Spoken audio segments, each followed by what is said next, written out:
Hey everybody, welcome back to my crop talk your on YouTube channel. I am Anshi one second with you और आज हम discuss करने वाले हैं एस्चेरिशिया coli के बारे में।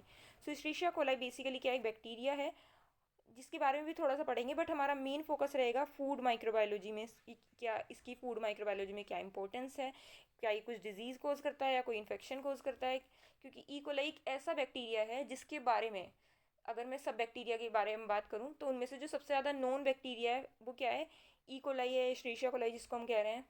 ठीक है, सब लगभग इसका पूरा जीनोम ही हमें नोन है अभी तक। ठीक है, बहुत सारे स्ट्रेन के बारे में इसके हमको पता है। इसकी बहुत ज़्यादा इम्पोर्टेंस भी है हमारी लाइफ में। तो चलिए जानते हैं इसके बारे में थोड़ा सा। ई कोलाई बेसिकली क्या है, यूनिवर्सल इन्हिबिटेंट का बैक्टीरिया है, ह्यूमन की गट में मिलता है, साथ साथ जो अदर वन ब्लडेड एनिमल्स हैं उनमें भी मिलता है।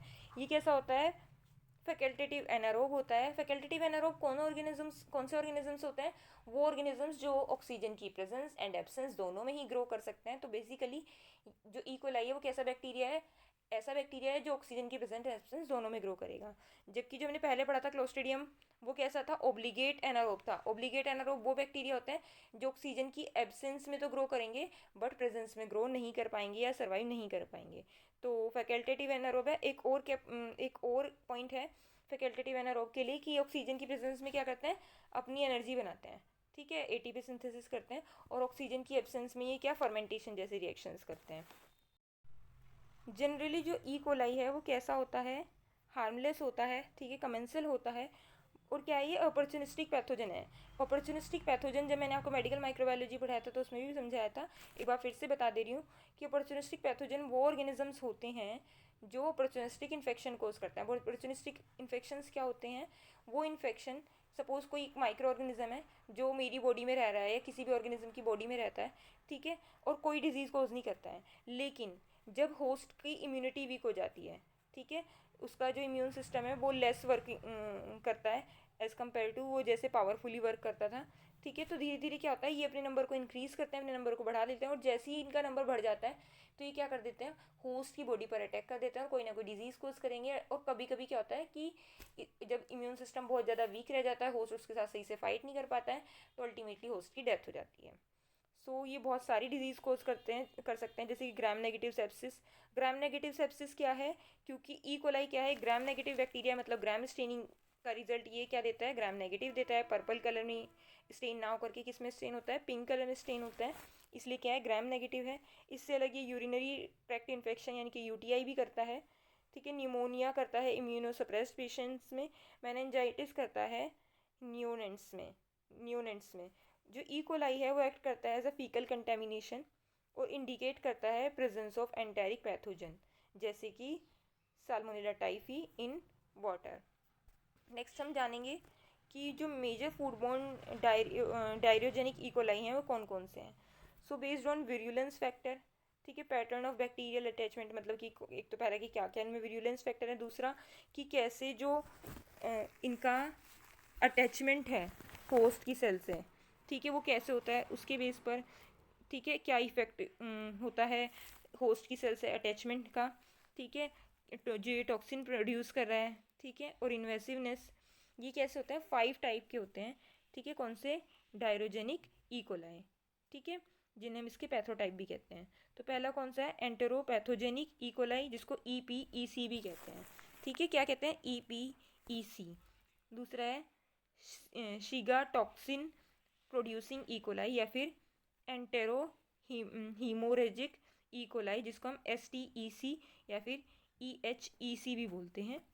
देन है शाइजेला या फिर एंटेरो इन्वेसिव ई कोलाई, जिसको ई आई ई सी भी बोलते हैं। देन एंटेरो एग्रेटिव ई कोलाई, जिसको हम ई ए ई सी भी बोलते हैं। एंड लास्ट है हमारा एंटेरोटोक्सीजेनिक ई कोलाई, जिसको हम ई टी ई सी भी बोलते हैं। अब कई बुक में ना ये 6 भी दिए हुए हैं, ठीक है, तो लेकिन ये जो मेजर थे वो वही मैंने लिए हैं, और कई बुक में 2-3 आपको मिल जाएंगे। लेकिन मैंने आई थिंक बहुत सारी रिपोर्ट्स देखी हैं, ठीक है, बहुत सारी बुक्स ली हैं, जिनके बाद मैंने डिसाइड किया है कि मैं इन 5 स्ट्रेन के बारे में ज़्यादा थोड़ा देखूंगी। यस, उसके बाद कुछ कैरेक्टरिस्टिक्स लिए हैं मैंने यहाँ पर, कौन से, जो food borne pathogenic E coli हैं उनके बारे में। सबसे पहला है ई पी ई सी, जो कि चिल्ड्रन जो होते हैं लेस देन 5 ईयर्स के, ठीक है, और अडल्ट जो कि होते हैं हाई इनोक्यूलर रहता है उनमें इसका जो इन्फेक्शियस डोज होती है वो 10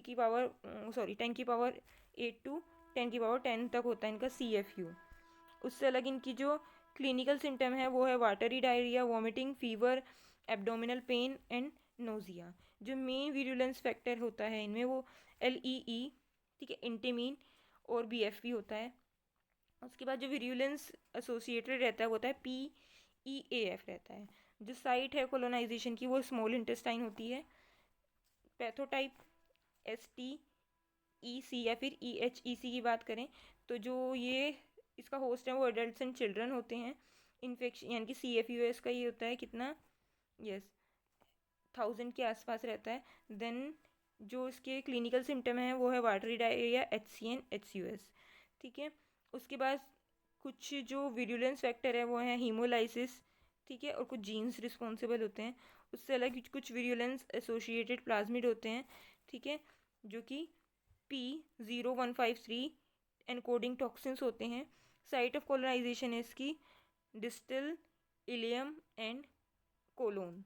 उससे अलग EIEC या फिर शाइजेला जो कि होता है चिल्ड्रन में, 5 साल से छोटे चिल्ड्रंस में, अडल्ट्स में, और जो इम्यूनो कॉम्प्रोमाइज पर्सनस होते हैं और ट्रेवलर्स में देखने के लिए मिलता है। इसका CFU 10⁻6 से 8 तक होता है और शाइजेला वाला 10 से 100 तक होता है।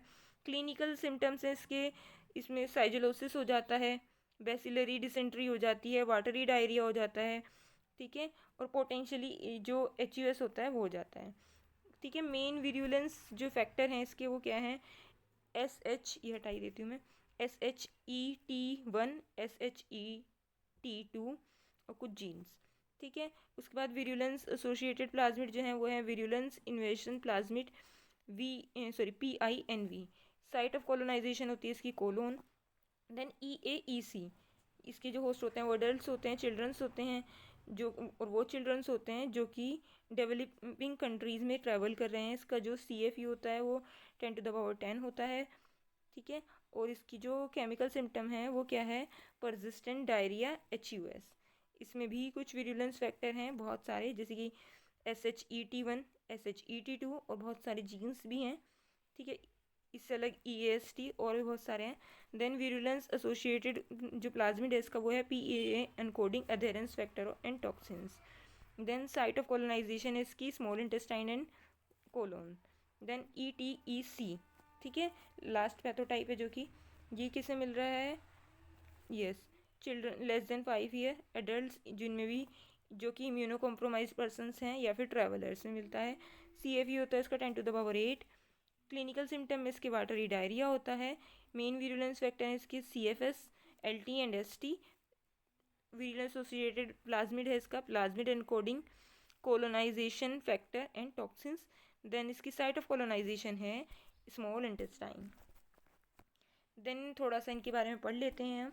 जो हमारा EPES है यानी कि एंटेरोपैथोजेनिक इश्चेरिचिया कोलाई, ये कैसा है, firstly that doctor identify as a cause of watery diarrhoea, ठीक है। ये पहला ऐसा पैथोजन था, ठीक है, मतलब कोलाई था जिसने डॉक्टर ने आइडेंटिफाई किया था, जो कि वाटरी डायरिया करता था। ये ट्रांसमिट हो सकता है एक पर्सन से दूसरे पर्सन से में, और कॉमनली एक्वायर करता है EPEC। कैसे, कई लोग कैसे एक्वायर करते हैं इसको, bye consuming unsanitary vegetable products, ठीक है। उसके बाद EHEC एंटेरोहिमोरेजिक इश्चेरिचिया कोलाई, ये इसमें क्या इंक्लूड होते हैं, most common type of coli है जो कि डिजीज़ कोज करता है ह्यूमन में। ये कोलाई जो है वो ट्रस्टेड सोर्स है 0157। कुछ और डिटेल्स देख लेते हैं हम। तो एंटेरोपैथोजेनिक जो इश्चेरिचिया कोलाई है यानी कि EPEC, इस टाइप का ये फर्स्ट कह सकते हैं कि ऐसा फर्स्ट कोलाई है जिसने क्या किया था, डॉक्टर ने जिसको आइडेंटिफाई किया था, वाटरी डायरिया कोज करता है, और साथ साथ ही ट्रांसमिट होता है एक पर्सन से दूसरे पर्सन में। मोर कॉमनली जो लोग हैं एक्वायर करते हैं EPEC का इन्फेक्शन कैसे, अगर वो ऐसे कोई मतलब जो साफ़ वेजिटेबल्स नहीं होते हैं, बिना धुला खाना, हम बाज़ार से डायरेक्टली वेजिटेबल्स बिना धोए बिना उसको सही से कुक किए खा लेते हैं, उसकी वजह से। नेक्स्ट है हमारा EHEC यानी कि एंटेरो हीमोरेजिक ईस्चेरिशिया कोलाई। ये जो टाइप का कोलाई है, ये सबसे ज़्यादा कॉमन टाइप का कोलाई है जो कि ह्यूमन में डिजीज़ को करता है। कोलाई 0157। जो पहली आउटब्रेक है EHEC, मतलब पहले वाली जो हो चुकी आउटब्रेक के बारे में बात करें तो वो क्यों हुई थी? क्योंकि लोगों ने कंटेमिनेटेड फ्रूट खाए थे, कंटेमिनेटेड वेजिटेबल्स खाए थे, या फिर अनकुक्ड जो बीट्स होते हैं उनको कंज्यूम किया था। जो मोस्ट कॉमनली है वो इसका एक सब टाइप है जो कि सबसे ज़्यादा किस में मिलता है? ग्राउंड बीफ में मिलता है।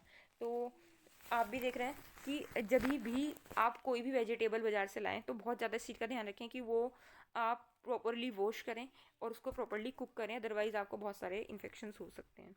ठीक है। नेक्स्ट है हमारा EIEC यानी कि एंटेरो इन्वेसिव इस्चेरिशिया कोलाई। अब ये जो है ये less common type of bacteria है, मतलब इसको सब किसके लिए? डिजीज़ के लिए। ऑल दो जो रिसेंट रिसर्चेज हैं वो सजेस्ट करती हैं, ठीक है, क्योंकि ये अंडर डायग्नोज है। ठीक है, ये क्लोजली लिंक्ड है किससे? साइजेला से, और डिफरेंट बैक्टीरिया जो कि क्या कर सकते हैं? गैस्ट्रोइंटेस्टाइनल डिजीज़ कोज कर सकते हैं या फिर डिस्ट्रेस कोज कर सकते हैं। अगला आता है हमारा EAEC एंटेरो एक्टिव इस्चेरिशिया कोलाई। जो रिसर्चर्स हैं उन्होंने अभी बताया है, ठीक है, अभी आइडेंटिफाई किया है, जो EAEC है वो इंक्रीजिंगली कॉमन कोज है ट्रेवलर्स में डायरिया का, ठीक है, किसी भी रीजन में। और ये अबंडेंस में है सैनिटेशन रिसोर्सेज में, as well as those that do not, मतलब जो क्या नहीं कर रहे हैं, यस, जहाँ पर सैनिटेशन का प्रॉपरली ध्यान नहीं रखा जाता है, बेसिकली साफ़ सफाई का ध्यान नहीं रखा जाता है। इससे अलग आता है ETEC, ठीक है, एंटेरोटॉक्सिजेनिक इस्चेरिशिया कोलाई। ये भी उन्हीं कम्युनिटीज़ में ज़्यादा डेवलप होता है जिनके पास कोई एडिक्वेट वाटर नहीं है, ठीक है, फूड सैनिटेशन मेजर्स नहीं है, तो उन एरिया में जो, या फिर उन एरिया में जहाँ पर जो सैनिटेशन रिसोर्सेज हैं वो कहीं ना कहीं लिमिटेड है। ठीक है, ये एक सब टाइप, ऐसा सब टाइप है जो कि सबसे ज़्यादा कॉमनली रिस्पॉन्सिबल होता है ट्रेवलर्स में डायरिया के लिए, और या फिर डिहाइड्रेटिंग डायरिया। ठीक है, इन्फेंट्स में यानी कि जो न्यूबॉर्न्स होते हैं उनमें जो डायरिया होता है उनके लिए भी, या डिहाइड्रेशन होता है उसके लिए। सो देख लेते हैं एक बार इसके सिम्टम्स। जो सिम्टम्स हैं इंटेस्टाइनल इन्फेक्शन के वो जनरली बिगिन होते हैं 3 से 4 डेज़ में। जब हम इसका क्या करेंगे, हमने इसको एक्वायर किया है, मतलब कोलाई को एक्वायर किया है, ये इसका इंक्यूबेशन पीरियड भी कहलाता है। एक बार जब सिम्टम्स दिखेंगे तो यूजुअली दे वो रिजोल्व होंगे within 5 to 7 days, but they can last from 1 to 10 days। Then हम पढ़ेंगे कुछ माइल्ड एंड मॉडरेट जो सिम्टम्स होते हैं इसके, वो क्या होते हैं? एब्डोमिनल क्रैपिंग होती है, ठीक है, क्रैम्पिंग होती है। उसके बाद सडन सीवियर वाटरी डायरिया होता है जो कि क्या कर सकता है? May change to bloody stool, ठीक है, ब्लडी स्टूल में बदल सकता है, गैस हो जाता है, लॉस ऑफ एपेटाइट या फिर नोजिया हो जाता है, फैटीग, ठीक है, फीवर हो जाता है, और इन रेयर इंस्टेंस वॉमिटिंग भी होना शुरू हो जाती है। सीवियर सिम्टम्स में इसके आते हैं, symptoms of severe E coli infection में इंक्लूड ब्लडी यूरिन, ठीक है, डिक्रीज यूरिन आउटपुट, पेल स्किन हो जाती है, ठीक है, बरिशिंग, देन डिहाइड्रेशन। कॉम्प्लिकेशंस की मैं बात करूँ कि अगर बहुत ज़्यादा ये बढ़ जाए तो क्या क्या कॉम्प्लिकेशन हो जाती हैं, ठीक है। विदाउट ट्रीटमेंट जो इकोलाई इन्फेक्शन होता है वो प्रोग्रेस करता है one of the following condition, ठीक है, कौन कौन सी हो सकते हैं वो? यूरिनरी ट्रैक्ट इन्फेक्शन यानी कि UTI, जो कि अपने आप में बहुत ज़्यादा सीवियर डिजीज़ है। Then abdominal and pelvic infection हो जाएगा, निमोनिया हो जाएगा, ठीक है, बैक्टीरियमिया हो जाएगा। बैक्टीरियमिया क्या होता है? जो बैक्टीरिया है हमारी ब्लड स्ट्रीम में एंटर कर जाता है और वहीं पे ग्रो करता है। देन मेनिंजाइटिस क्या होता है? जिसमें बैक्टीरिया क्या कर सकता है? ब्लड्स के थ्रू, ठीक है, बैक्टीरिया क्रॉस करेगा ब्लड को, और देन वहाँ पे वो कहाँ पे पहुँच जाएगा? ब्रेन बैरियर्स में। सो आप देख सकते हैं कि ये कितना ज़्यादा कॉम्प्लिकेटेड भी हो सकता है। नेक्स्ट हम देखेंगे कॉजेज़ ऑफ कोलाई इन्फेक्शन। तो क्या क्या कॉजेज़ हो सकते हैं? पहले अनसैनिटरी फूड हैंडलिंग, ठीक है, पहले तो जिनसे भी हम फूड खरीद रहे हैं, ठीक है, सपोज हम लूज़ में वेजिटेबल्स लेके आते हैं इंडिया में मोस्टली, तो वहाँ पे कैसी हैंडलिंग हुई है? हो सकता है कि सपोज ये एक गाजर है, ठीक है, जब इस गाजर को कट किया गया तो उसमें कहीं पे भी एक ऐसा कट लगा है कि जिससे ये जो हमारी कैरेट है वो, या गाजर है वो, अंदर तक क्या हो गई है? ओपन हो गई है। तो यहाँ भी आसपास जो भी माइक्रोब्स होंगे वो ओपन पार्ट के थ्रू अंदर चले जाएंगे। तो अगर हम इसको बाहर से वॉश भी करते हैं वाटर से, ठीक है, तो वो बाहर से ही वॉश हो पाएंगे, वाटर अंदर जा करके सही से वॉश नहीं कर पाएगा। ठीक है, तो उनको भी ऐसी सब्जियां ना लें जो कटी हुई हो। ठीक है, अपने आप ला करके उसको अच्छे से वॉश करके तभी काटें। ठीक है, जो आपको लगता है पहले से ही वेजिटेबल्स इन्फेक्टेड हैं, ठीक है, उन पर अलग अलग से स्पॉट्स दिख रहे हैं, तो उन्हें तो बिल्कुल ही ना खरीदें, क्योंकि हो सकता है इकोलाई ना भी हो बट कोई ना कोई इन्फेक्शन उनके थ्रू जरूर आने वाला है। ठीक है, नेक्स्ट क्या हो सकता है, फूड प्रोसेसिंग। ठीक है, वही फूड प्रोसेसिंग हो गया कि जो फूड की प्रोसेसिंग है वो सही से नहीं हुई है, आते जाते वो ख़राब कंडीशन में आ गया है। सपोज़ चिप्स के पैकेट होते हैं, हम लोग हमेशा कंप्लेन करते हैं कि ये जो चिप्स है, ठीक है, वो कैसे होते हैं, उसमें हवा भरी रहती है मोस्टली, लेकिन वो हवा का रीज़न भी होता है भरने का। ठीक है, अगर वो हवा ना भरी जाए तो वो चिप्स ख़राब हो जाएगी। अगर आपको लगता है कि कोई पैकेट पिचका हुआ है, मतलब उसमें जो हवा है उसकी रिमूव हो गई है बाहर की तरफ, तो ऐसा पैकेट नहीं खरीदें, क्योंकि कहीं जहाँ से भी, चाहे वो छोटा सा ही पोर हो, तो कहीं ना कहीं से हवा बाहर गई ही होगी, और उस टाइम पे जो बाहर का माइक्रोफ्लोरा होगा वो अंदर आ गया होगा। तो 1 रुपये के या 2 रुपये के लालच में कभी पिचका हुआ पैकेट नहीं खरीदना चाहिए। कंटेमिनेटेड वाटर कभी भी नहीं पीना चाहिए। ठीक है, जो वाटर पहले से ही कंटेमिनेट हो रखा है ई कोलाई या फिर अदर पैथोजन से, तो जब भी हम उसको कंज्यूम करेंगे तो ऑब्वियस सी बात है कि पैथोजन हमारी बॉडी में एंटर करेगा और हम लोगों को अल्टीमेटली कोई ना कोई तो हार्म देगा ही देगा।